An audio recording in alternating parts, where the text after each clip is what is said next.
Saya mau membawa kita berpetualang dari sisi yang berbeda, menganalisis tentang kekalahan timnas Indonesia melawan Australia. Banyak yang kemudian menyalahkan Erick Thohir dan juga menyalahkan Patrick Kluivert sebagai pelatih.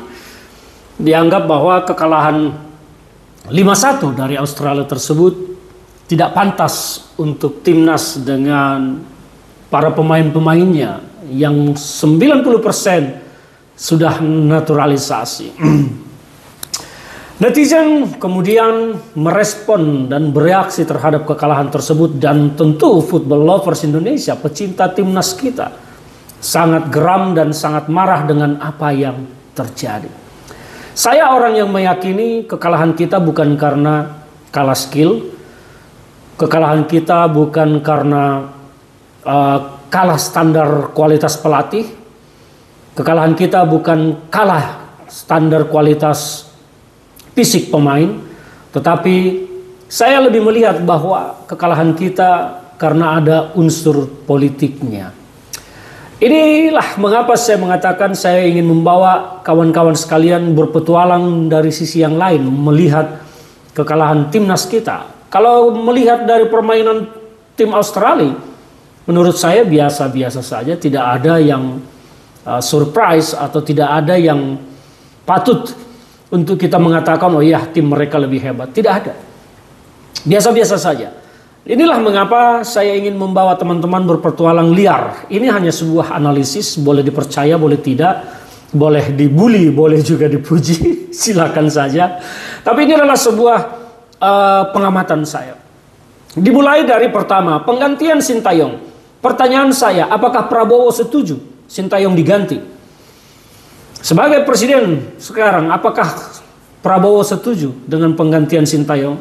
Menurut saya, ini menurut saya loh ya, saya tidak tahu benar apa Prabowo setuju atau tidak setuju. Ini menurut saya, ini adalah sebuah analisis. Saya ulang sekali, analisis liar. Menurut saya Prabowo tidak setuju Sintayong diganti karena saat itu pecinta sepak bola nasional kita sedang jatuh cinta berat dengan Sintayong. Tetapi Erick melihat bahwa Sintayong sudah mentok, sudah habis, sudah tidak akan mampu lagi memberikan harapan baru. Sehingga Erick Thohir yang punya misi politik dalam posisinya sebagai bos PSSI dan misi politiknya bermain di situ, karena sepak bola adalah ranah yang paling gampang melambungkan nama orang. Maka target Erick Thohir adalah melambungkan namanya untuk politik 2029. Sehingga Erick Thohir harus berupaya mengangkat karir politiknya melalui sepak bola. Dan judi pun dimulai. Erick Thohir mengganti Sintayong dengan pelatih baru, dengan harapan bahwa PSSI Timnas akan masuk di Piala Dunia 2026. Tetapi sayangnya hasrat tersebut harus terganjal oleh politik juga. Pak Prabowo tentu tidak ingin ada satu orang pun yang naik namanya, melambung namanya untuk menjadi saingnya 2029. Itu wajar, manusiawi, dan logika manapun akan membenarkan itu, karena Prabowo tidak ingin ada penantang 2029 nanti. Maka jalan apapun bagi calon pesaingnya harus dihentikan. Setelah hasrat itu berbenturan dengan keinginan Prabowo, maka meledaklah kasus Pertamina yang tentu bisa menjerat Erick Thohir satu saat. Posisinya sebagai Menteri BUMN sangat vital dalam hal penentuan bisnis Pertamina, dan itu sudah berjalan bertahun-tahun, bukan hal baru.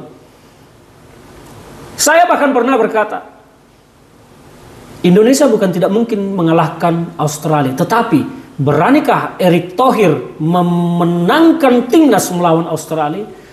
Karena apa? Kalau sampai timnas naik, maka saya katakan Erick Thohir akan dipanggil oleh penegak hukum.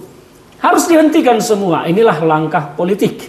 Maka kalau kita mendengar kemarin, banyak yang bertanya-tanya di mana Erick Thohir saat timnas berhadapan dengan Australia. Kabarnya Erick Thohir berada di Yunani, bukan di Australia. Meskipun ada beredar video Erick Thohir seperti nangis di pojokan menonton bola, itu informasi yang saya dapat bukan di Australia, karena Erick Thohir tidak berada di Australia. tapi berada di Yunani. Ya itulah, maka rentetan ini Erick Thohir yang berhasrat menaikkan citra politiknya melalui sepak bola harus diganjal oleh politik supaya tidak ada lawan bagi Prabowo 2029. Kalau Erick nekat memajukan PSSI naik, maka saya yakin, orang yang meyakini ini, Erick Thohir akan dipanggil secara hukum terkait kasus Pertamina dan mungkin kasus-kasus lain. Ini adalah sebuah analisa. Jadi kawan-kawan, sekali lagi ini adalah analisa liar.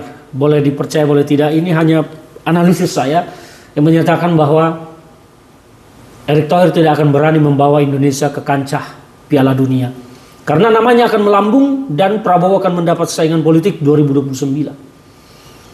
Setelah peluang Erick yang tadinya sangat besar menjadi wakil presiden 2024 kemarin tertutup karena permainan Jokowi menaikkan Gibran, maka tentu Erick tidak akan diam. Erick memiliki kemampuan politik dan memiliki logistik yang cukup untuk menjadi calon pemimpin.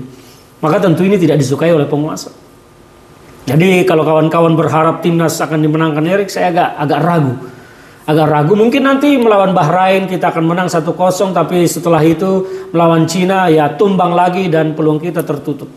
Ya ini adalah sebuah analisis. Jangan ditelan bulat-bulat, jangan ditelan mentah-mentah. Silakan yang mau percaya melihat dari sudut lain tentang kekalahan timnas kita, monggo dipanjangkan, dilebarkan analisis saya. Ini adalah sebuah clue saja.